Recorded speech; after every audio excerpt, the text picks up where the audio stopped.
everyone. This is Abyss here, and in today's video I want to discuss something that might be simple to some people, but I feel like it never gets discussed properly. I'm going to be talking about team building. Okay, look, I've never seen anyone talk about team building alone in a video, and I'm not even going to look it up since that way I can say that I'm the first one to do it, and if I'm not, if there's videos before me that have done it, then they copied me. Don't ask how it works. Anyways, my aim for this video is just to get you guys to understand why you see certain team comps and how you can start to make your own, for those situations where you might watch a guide and it's like, I don't have this character, I don't have this one either. What can I do? Can I use my own characters and how can I make them work? So that kind of brings up the question, what is team building? Well, obviously, putting characters on a team. But what does it consist of? And fundamentally, I'd say it's all about balance. When you make a team, you're trying to balance out how much damage you can put out, who's on the team so they can keep the team alive, are you doing the most damage that your character can do, and are you getting the full amount of use out of all of your characters? So most of you that have seen other people play even a little bit will realize that you often see your DPS in a team and then there's two supporting characters and then like a healer or sustain. Sustain is just a healer or preservation character. Now, I do want to mention this, it does matter where you are at the game. So if you are earlier on, you're going to benefit from maybe the quote-unquote less efficient teams, like throwing on 2 DPS that don't really match perfectly. So you might want to take my advice with a grain of salt, but I'll do my best to cater to as many people as I can with this. So for the early game, usually you're not doing crazy amounts of damage. You're probably reaching maybe around 1k to 2k really early on. That's kind of where you're using multiple DPS in a team. You won't want to exceed 2 DPS on a team though, because it really does get worse there. Or you might run 2 sustaining units in case you're not surviving as much. More often than not, any fight where you can prepare a bit, you're just going to take whatever type advantage that you have. Alright, let's go from the top. So when you're starting off a team,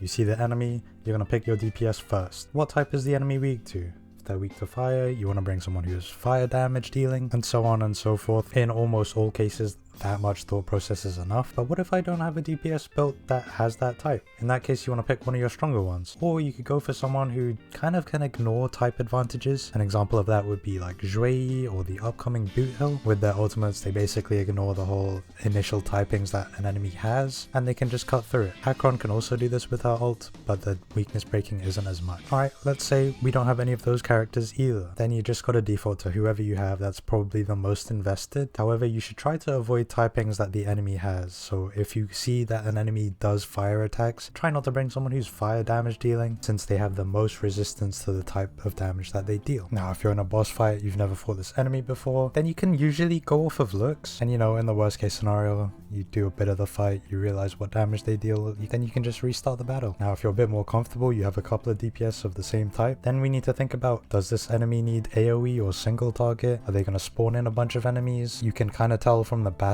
preview. If there's just a bunch of mobs, then you might want to bring AoE. If it's just one elite, then you might want to bring a single target. Okay, so we've got our 1 or 2 DPS. Time for the support. This is where it gets a bit more complicated. You're going to have to start thinking about, what does your DPS do? If they benefit from buffs, then you'll want to buff them. What kind of buff do you need? If they don't benefit from buffs as much, but they need debuffs to up their kit, like Dr. Ratio gets extra crit stats, then maybe we pick a debuffer. How many DPS do we have on the team? If we do only have 1, then we can have a bit more leniency. If we have 2, maybe we want a team-wide buffer. Then we also got to think about, how much SP do they use? SP is what I'll be using as a term for skill points. Will our support use a lot of skill points, or can they get away with just using one every couple of turns? If they do use them rarely, can they generate skill points? This is where we decide if a unit is SP positive. I'll give you an example. Sparkle can use her skill every turn and still end up generating a skill point. However, with someone like Bronya, she needs to use her skill every turn, but she doesn't generate them as much. Someone like Ron Mei uses her skill once every 3 turns, and then she can basic for the rest of the time. So she's SP positive. Then you've got someone who's coming out soon like Robin. When she ults, she can no longer take a turn, so she can't generate skill points by using basic attacks. When she's outside of her ult, she probably wants the skill and then go back into ult. Okay, so now you've decided on your support and your DPS. We've got 1 more slot left, that's going to be our sustain unit. Now in most cases, just use whoever you have the most built, but sometimes they have extra stuff to their kit, so you gotta decide. Can they keep the whole team alive? Do they provide any extra benefit? How reliable are they in an urgent situation? Will they lead to you even being in an urgent situation? For example, when you take some of the limited sustain unit, more often than not, you're not really in very dangerous situations, and if it's an easier fight, you want to see if they can provide an extra buff. Huo Huo can give you an attack buff and energy regen, Fu Xuan can give you crit rate, Aventurine can give give you effect res and let you do extra crit damage to a certain enemy. Gallagher can provide debuffs. You know, Lynx can provide a full team cleanse. These are all very minor enhancements when it comes to like picking out a team for most case usage. So as you get better at the game, you can decide further what you need. Now let's touch on some of the exceptions. We've got our dot teams, so that's damage over time. And then we've got our follow-up teams. These kinds of teams are usually outside of the norm, so you'll have 2 attacking units, a support, and then a sustain. Now we get into light cone. Now on your DPSs, it's not so important. You just pick whatever helps them do the most damage for them anyway. It doesn't really matter on who else is in the team. However, it's quite a lot more important for your supporting units. Do you want your support to have an extra bit of energy regen and generate a skill point? Then you could go with Bronya's light cone, for example. Now I think Bronya and Ron May are the only 2 light cones that have like a SP generative kind of effect, but otherwise you want to decide, do you want action advance on your team, or do you want to go for more of a widespread buff? Some light cones buff the team, some light cones only buff that target, so that allows you to buff the team, but with extra stats. If you're going to be running a debuffer, do you want to have guaranteed debuffs, or do you want to increase their damage a bit more against those debuffed units, or do you need a light cone that boosts their effect hit rate so they are landing those debuffs more? And then for your sustains, again, it's pretty easy, just whatever fits their kit the best. It's only really your supports that are a bit more kind of like situational, and even then it's only really the harmony characters. Okay, now we're all set. We've got a team that's up and running, so we're going to test them and see, you know, is this really the best that my team can do with, you know, with all these units that I have? Is this the highest amount of damage I could be dealing? If I do switch someone out and try and make it better, how much better is my team going to be? So I mentioned earlier about showing some examples, so here they are. First, we're just going to try an Acheron team, and we're going to build her as wrong as possible. Okay, so here we go. We've got Acheron, we've got Ron May, Ting Yun, and Ho-Ho. This team does not have any synergy. These are 3 of the better buffers. Well, Ho-Ho is a sustain, but she does give energy regen and attack. In most cases, this team would work, but with Acheron, she needs debuffs on the enemies to ult more. So here we go. Painstakingly, we finally get the ultimate. What's the kind of damage we're doing? 270k, not that great. All my builds will stay the same, you know, this is kind of mediocre, nothing crazy. Okay, so a bit more skipping ahead, and we're finally beating the wave. As you can see in the top left, almost entering the 28th cycle. Another little skip, just to an ult, and we're doing about 680k, that's pretty good. And then one final cut, this is going to be the last ultimate that we get. And we'll just see how much we're doing. 280k to end off. Okay. That's the battle over, and we did it in just about 1 cycle, almost 2. Ignore Yanqing, just sent him off to die in the second half. Okay, next up, we've got a more common kind of team for Acheron here. We've got Nihility units such as Black Swan and Pella, so we've got some debuffing there, some defense shred, and then we've got Fujman who buffs crit rate. So we're doing the ult, and we're going to see roughly how much we're doing, and it seems like it's about 10k more than what we were doing before. Not that notable, doesn't seem that great of an increase. I'm just skipping forward again, I'm not trying to waste time with all that dead space in between everything notable happening. But here we go, entering through to the next wave, and we still haven't gone down a cycle yet, we're still in the 30th one. Here we go, typical setup. Make sure to drop that Pella ult, shred some defense, and then we can go straight into the Acheron ult. Okay, so 787k. About 100k more damage this time. Now it's getting a little bit more notable. And then we skip forward once more and we repeat that same process. Pella ult, and then we're going to Acheron ult.